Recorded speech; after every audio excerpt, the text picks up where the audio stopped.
Yeah, I've been thinking for a long time now about making a review of this thing, and one of the things that has kept going through my mind, or one of the statements that's been in my head over and over, is that this thing is a horrible piece of crap that is woefully inadequate for the work I do, but I would just be completely lost without it regardless, and if it died tomorrow, I would go down and buy another one.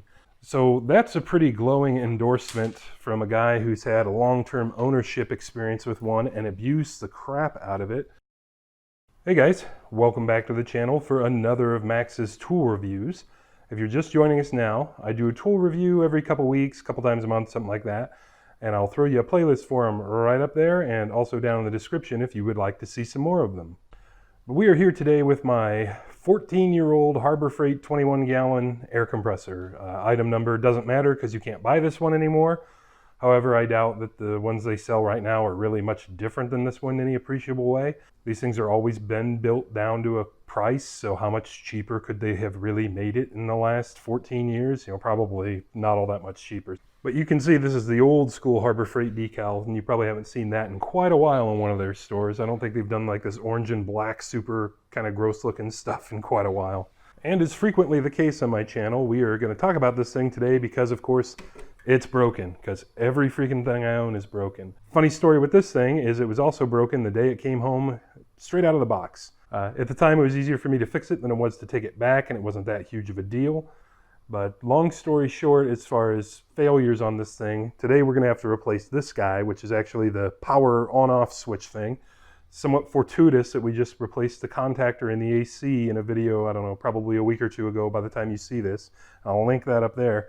Because this guy is also a contactor, it's just a different kind. But with these cheap Chinese compressors like this, the one I'm going to put on this thing today will actually make the 5th one that I've done.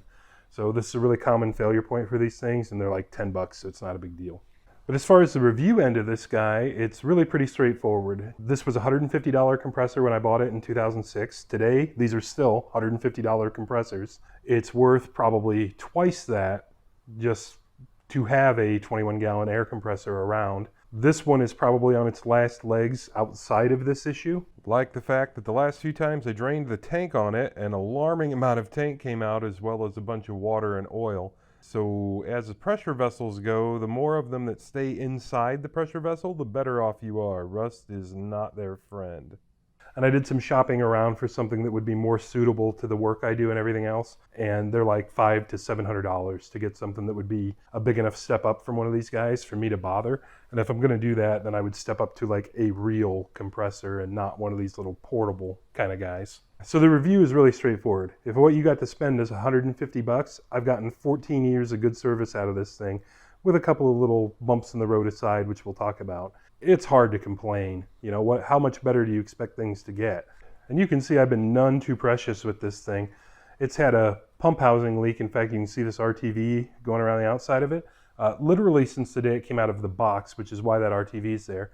You can see all this heavy like slime grease that's built up on the top of the thing. That is because I never ever even look at this thing or think about it. I just abuse the hell out of this compressor nonstop.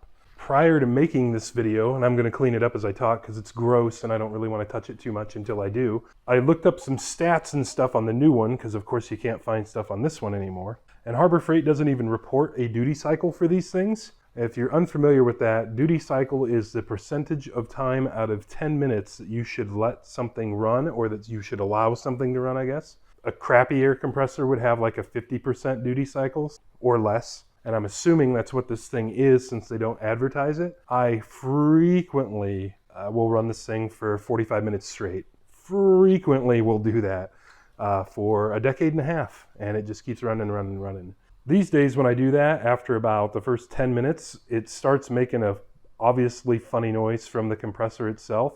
That could be because the oil needs changed, which it does, or it could be because this thing is dying, which is completely possible, and it has every right to. Speaking of my neglect, I've got it overfilled here, and it's been that way for about 3 years now. The oil level should actually be like halfway up that circle, not all the way up. I just put too much in it last time on accident, just totally did not worry about it and shipped it, and that might also be why she's sounding funny these days, but the thing still runs, it's still just fine. The biggest issue I really have with it is this is just way too small of a compressor for my needs, both in tank storage size and actual output. Speaking of set abuse, this guy up here is, I guess, an air filter. When I got it, out of the box new. I didn't know any better. And all that was inside this thing was a little piece of foam, like a little piece of foam rubber in there. And I thought it must have been packing material or something. Well, that's actually the air filter that they included with this thing. So the entire time I've owned it, it has never had an actual air filter on it. Just wide open hole to earth. You can see how much dust and stuff is on this thing and how dusty my shop is in general. So this thing's just been eating that for 14 years and hasn't stopped yet. We will be remedying that in a separate video. I'm going to perform some upgrades to this thing, including an air filter.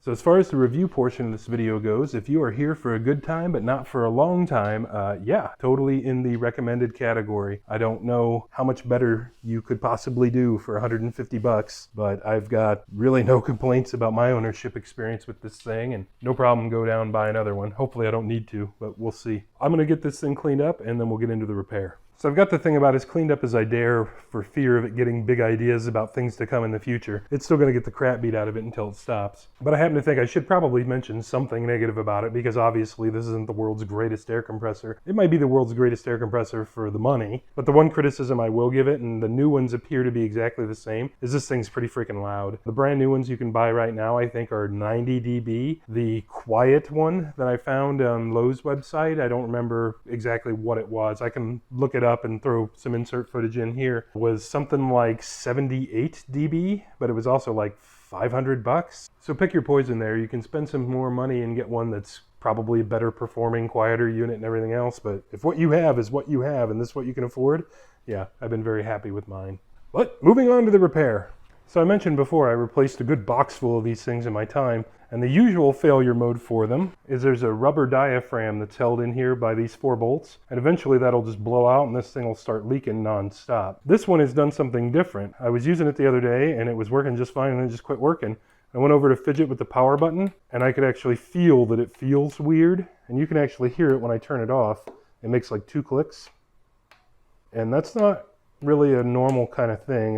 It just feels weird. You have to take my word for it. This new one is real nice and snappy. And that was my entire diagnosis process on what went wrong, is probably this thing. For 10 bucks, it's not worth my time to tear into it without having a part on hand to just swap out. However, I did kind of jump into things, and by the way, that button just pulls right off to get in there, and there'd be a screw hole on top that has a Phillips head screw in it. You just stick your screwdriver in and pull her out. And I went this far a couple days ago just out of curiosity while my new guy was on the way. And what I discovered in there was interesting. And this could be something I did wrong or something it did wrong. Not sure yet. Down in the inside of that guy, you see all that, like that funny shape in there? That is where this white wire back here has gotten so hot it is melted into the cover of this thing. That's probably just a result of me just beating on this thing like a rented mule, just non-stop. I'll give you a better shot of the wiring damage. And this is kind of the first chance I've had to get a reasonable look at it too. And you can see she's not copper colored anymore. And it looks like it probably had like shrink tube and stuff on it from the factory. And it looks like it just straight up burned all that off. I may have just cooked this switch to death, or it could have done that all by itself before death. Consequently, this is why I always turn this thing off when I'm done. I believe now I'm going to start unplugging it as well. I have some bigger plans on that front, but we'll get to that in a different video some point in the future. First thing we need to do on this guy to begin the removal process here is to get this plastic shroud off. And depending on what specific model of compressor you have, you'll have to determine what you need to take off to gain access. Because this guy here, we have to unthread. So if we tried to unthread it right now, it'd just run into the plastic. And all of these cheap Chinese compressors, no matter if it's, a box store one or if it's a Harbor Freight one or whatever, are just a little different. Speaking of a little different, there are 2 primary styles of these things. I'll link this one in the description as well as the other one that you're the most likely to find. At least on these cheap junky compressors. Better compressors use better stuff, of course, and you could always upgrade this if you want, but good ones are like, I'd say $30 to $50, and what's the point on something disposable grade like this? If yours has an air filter like my not air filter here, you just unscrew the base to get it off the thing. But now we should have access to get this guy off, I think. Might have to jimmy with it a little bit. There we go. But now we're able to get on down to what we came for. The first thing I'm going to do is take off my attachments, so my gauge and this T and fittings and stuff I have. Yours probably has a regulator right here, and I got rid of mine. We'll talk about that in the upgrades video. But I'm thinking I might be able to just give her a good hand crank. Oh, and she runs into the housing. you get the idea. There's not rocket science here. Just crank your stuff on off of her and then we'll unscrew that guy. So I get all my attachy bits off. And the next thing you're going to notice is I've got to cut this zip tie down here off. This cord grip right here is actually stripped in this housing, and I've had that problem on a few of these. I've also had the problem where this brass, or I don't know, threaded nipple on the bottom has been stripped or boogered up, and these threads will sometimes be boogered up. So when you get a new one of these out of the box, before you do anything, you should disassemble this, make sure all this stuff screws together the way it should. Take a look at the threads and make sure that nothing is like obviously boogered up in any of the holes. Because yeah, for the 10 bucks they charge you for these, they're just not too good about how they make them.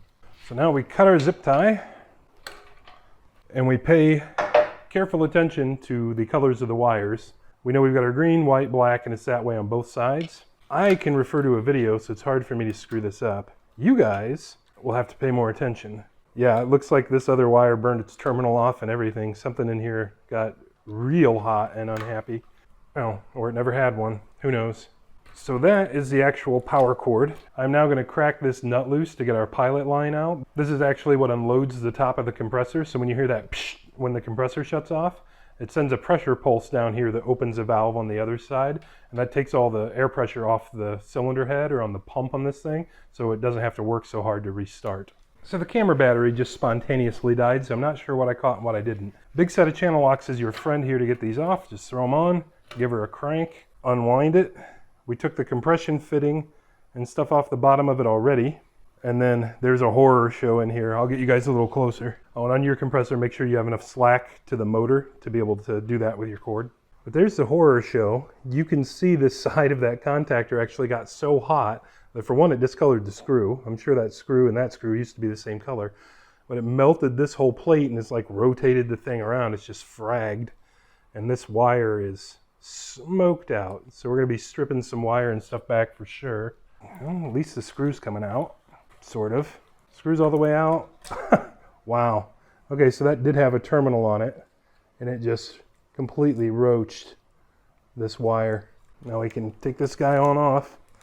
So I've got my new guy here to use as a demonstration piece. Those bars down in there, the ones that go whoop, whoop, whoop, whoop, are the half of the contacts. That's why these are called contactors, and you see those brass lugs. That's what they connect to. So right now this switch is in the on position. When you push that red button down on the top, the red button holds it off. That moves the contacts down. So that would be manually off. And I'll run it later with the cover off so you guys can watch that happen. But yeah, that's what a healthy one looks like. See if you can guess the problem with the old one. Not so good. That contact up inside there is so burned out that it's not even touching by like a 1/4 inch or so right now. And the one on the bottom is about the same. That might be a little better shot of it. But it looks like maybe this whole thing has gotten so hot it's actually melted and sagged over. I should probably be a little more mindful of how hard I run this thing in the future. I was giving it the old hot dinner when it shut down the other day on me. And I'm for sure going to be unplugging it from now on because this just screams electrical fire waiting to happen. This guy's ready for the junk. Let's get our new one put on. Before I do that, first thing out of the gate, we're going to get our new nut and ferrule on our pilot line so we do not forget them. And you want to make sure you get these put on right. It's a cone. The bottom's flat and the top is coned. The cone side is the side we want out. So we want it on just like so. And if I were smart, I would probably cut that off, and maybe I will later. Do it properly this time, get our nut started, and then get our guy on, cone side out. Get that pushed on back so it doesn't fall off. Then these cord grips I know are screwed up because they were screwed up when it came. So I'm going to take those off and throw them away and put the new ones on. And these work just like that ferrule we just put on, same principle. So we put our nut on, get her run back there. Then we take our ferrule and shove her on in, like so. So now we don't forget to do it. Same thing on the power cord side. Now what I'm going to do is I believe I'm going to cut both the white and the black back to about here and see if I can get into some good cord. And it looks like the black needs to be just a smidgen longer, like a 1/4 inch, just so it nests up nicely. The green for now, the green is ground. I'm just going to leave it extra long for now and we'll see if we need to trim it down later. So I'm going to get those trimmed back and get some new spade ends crimped on it. And I'm 99% sure the power cord here never did have a spade end on this black wire. So I'm just going to go ahead and throw one on it since we're going to be here anyway. So I got my wiring all straightened up, both cords. And since you guys may see it later, there was some really superficial damage to the outer jacket of this guy. So since I already had it off, I just put some shrink tube over it and sucked her on in, so no more trouble there. So now it's time to clean up our fittings and such. And I have a plumber's brush to do that. These are just cheap stainless steel brushes that you can either put over like so, but that tube's kind of big for that and I don't really want to get all that crap in my compressor doing it that way, or just kind of on the outside. You can also do this with power tools, of course, if you would want, but we're just taking off a little Teflon tape, which we will not be replacing. We will be using pipe dope. So I don't think I really need to get aggressive with power tools here. That is the idea. Just keep going until you get all your stuff cleaned up, including all of our attachy things. And I'll link these for you in the description too. And if you are sad I didn't bring you along to show you how to do this kind of wiring, at some point in the future I'll probably do like a basic wiring kind of video. This just isn't really the time. I kind of want to be better set up for it when I do it. We'll get to it eventually. So I have everything cleaned up, and I made a video a little while ago about how to seal air fittings, and we're going to use pipe compound for it again. And in that video I said I wasn't really sure if it was required to clean all the old pipe dope off of fittings, so I didn't this time. I just took a rag and wiped it off. We're going to put more on and we'll see if it leaks. Stay tuned. So I've got him all doped up, and I paid careful attention to not get any inside my hole because that probably wouldn't be good for the health of my switch. And now the fun part begins. We need to get this guy threaded on so everything lines up the way we want, but I don't want to get it so tight that I don't have good access to get the wires back in it. I think it's probably got about one more turn in it, and we want it going that way when we're done. Run her on around, and I'm going to stop when I get about 90 degrees here so I have good access for those terminals. This guy rotated around, get our stuff fed through the right hole, get our ferrule started to maybe kind of hold on to things a little for us. There we go. This is the part where I pretend to remember what went where. People who know what they're doing will be able to look at the neutral and power and know what they're doing, but that's not me. And of course, since I'm an expert, I remembered and totally didn't look at the video. White was on top, so I think we actually are better served to do black first. We want to make sure we get it underneath the little pads. There are little pads on these screws that actually clamp stuff down. I think that's probably the easiest one to see. So make sure we get our little forks under there, which I have. Make sure they're good and tight. And just the same thing a bunch more times. This is also pretty much the last possible opportunity to realize that we have an open hole back here that we need to steal the plug out of our old one to put in there. We're not going to make any air pressure. I am glad I noticed that now. So let's get our plug rescued, maybe.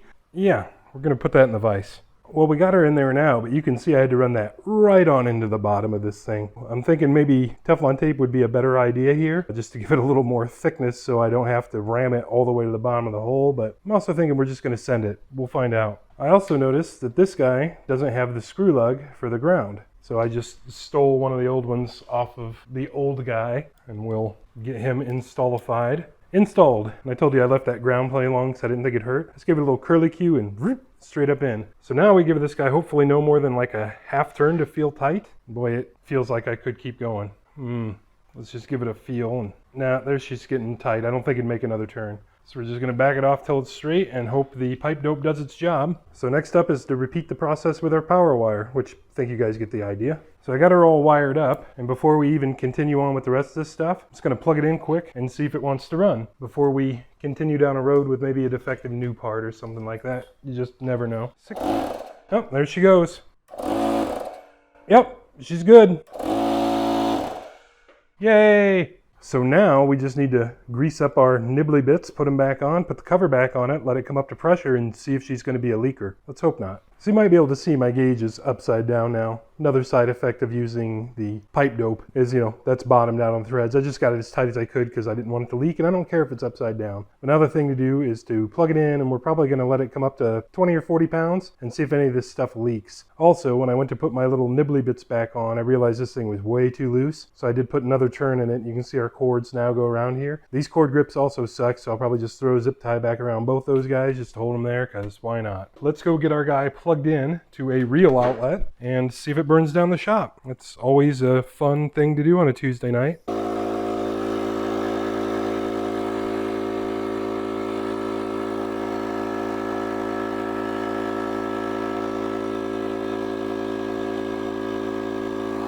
And I hear an air leak. It's that plug in the back that I was worried about. Awesome. Okay, so that guy's gonna get some Teflon tape. Dump the pressure. So I got her Teflon taped up, but you can see that plug's still way down in there. I guess this was not a good day for pipe thread tolerances at the grade school that made these things in China. Should have also mentioned that before I turned this thing to tighten her on down was the right time to put this pilot line back on. So you still need to put that on. I just didn't show you and forgot to do it earlier. Let's see if taping the ever-living bejesus out of that thing has gotten us anything. We'll run it back up to about 40 pounds and see if she's still a leaker. Well, I don't hear anything this time. You never will get an air compressor like 100% sealed up, but it should hold 40 pounds overnight for sure. So it's going to leave it like it is, unplugged, and let it sit there overnight, and we'll see what happens to her. I almost forgot to mention the immense shake we're getting out of this thing too. Wonder if she's been hanging out with old vice grips and having too many wobble pops. For sure going to try and check those screw terminals and make sure they're tight. This nut that holds it on seems pretty good. Yeah, I don't like that guy just bouncing around like that. But then again, it's probably been doing it for 14 years, so So through the miracle of YouTube magic, it has been one overnight. And it looks like we're at maybe 38, 39 PSI, something like that. And I already know this compressor does have a small leak, and I think it's from the drain on the bottom. And we're going to take care of that in our upgrades video because it's involved with some of that stuff. So I think up here, we're going to call it good. So the next thing I want to do is plug it in and run it up to pressure for two reasons. One, we want to make sure that this guy actually shuts it off. We'll say less than 130 PSI. I think originally they're calibrated for about 125, and I'm not trusting the old 15-year-old Chinese pressure vessel any more than that. These are adjustable. I'm not going to go into that because really you shouldn't have to adjust them. And I don't want to put that information out in the world for people to maybe hurt themselves with. And I want to put a camera on this thing to watch this switch to see what happens when it hits pressure and when it kicks off. Let's get this guy run up and make sure it's not going to become a bomb that kills us and see how this switch works. So there we see it in its relaxed state right now, which it should be calling for air pressure, and those contacts are all made. That should be off. So with the off button, it pushes those contacts off, and that should be on. Let's go plug it in and have a look.